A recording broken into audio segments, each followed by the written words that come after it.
Welcome to Sociology Vibes, where we simplify challenging ideas into easy to understand insights. Today, our focus is on the sociological explanation of assimilation, one of the key concepts that reflect race and ethnic relations in the United States, or what we call intergroup relations. In sociology, when we talk about intergroup relations, we're talking about how racial and ethnic groups relate to one another, both historically and in contemporary society, with an emphasis on patterns of power, privilege, and social status. The term intergroup relations can sound neutral, but in reality, most of these patterns involve a power imbalance, where a dominant group controls, marginalizes, or exploits a minority group. These patterns aren't just about individual behavior, they're built into history, culture, and the social structure of society. Assimilation is the process by which a minority group or individuals of a minority group adapt the culture of the dominant group, including its characteristics, values, norms, and language, usually to fit in or to get access to social resources, including feelings of safety and belonging.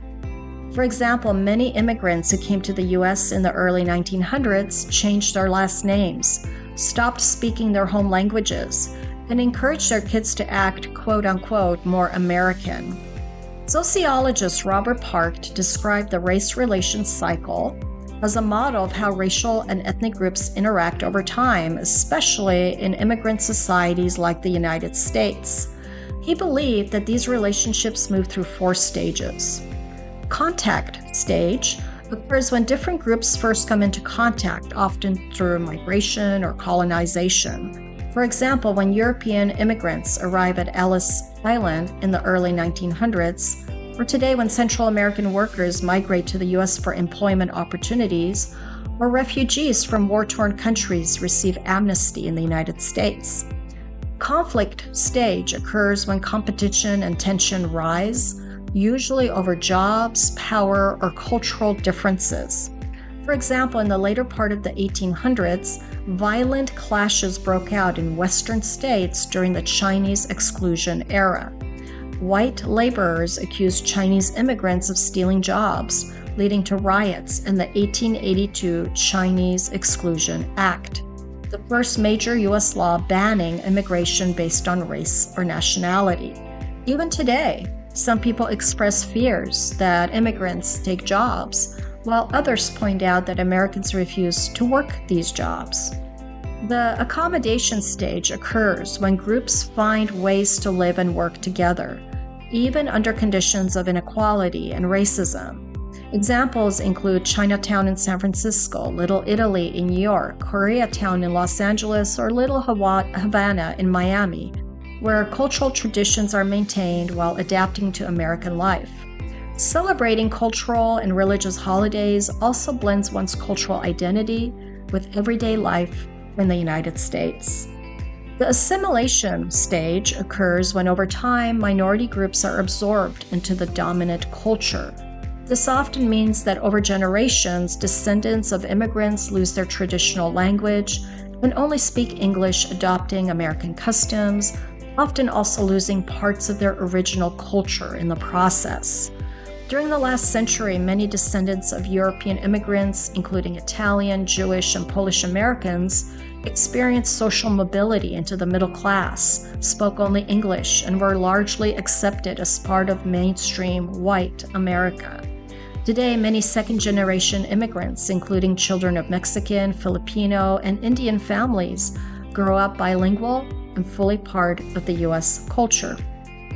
Sociologist Robert Park helped popularize the idea of the melting pot as part of this race relations cycle, where he believed immigrant groups would gradually assimilate into mainstreamed American culture over time.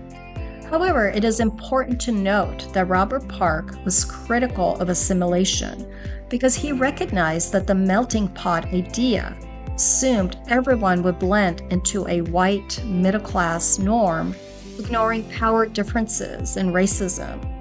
In reality, not all groups are allowed to, quote-unquote, melt in. Many minority and immigrant groups face barriers, discrimination, and exclusion no matter how much they try to assimilate. Today, many immigrants and people of color feel pressure to fit into the dominant culture by speaking without an accent, modifying their appearance and dress, or downplaying cultural traditions at school or work. Society often values diversity in theory, but expects sameness in practice. This shows that assimilation in the U.S. is still real, or is still not real. Understanding assimilation from a sociological lens encourages us to notice when people feel pressure to hide parts of who they are to be accepted, and to ask how this shows up in schools, workplaces, or everyday interactions. Seeing assimilation this way helps question what it really means to fit in. And this makes sociology fascinating, don't you think? Thank you for watching. Be sure to comment below with your thoughts, questions, or any topics you'd like us to explore next. Let's keep the conversation going and our community growing. See you in the next Sociology Vibes video.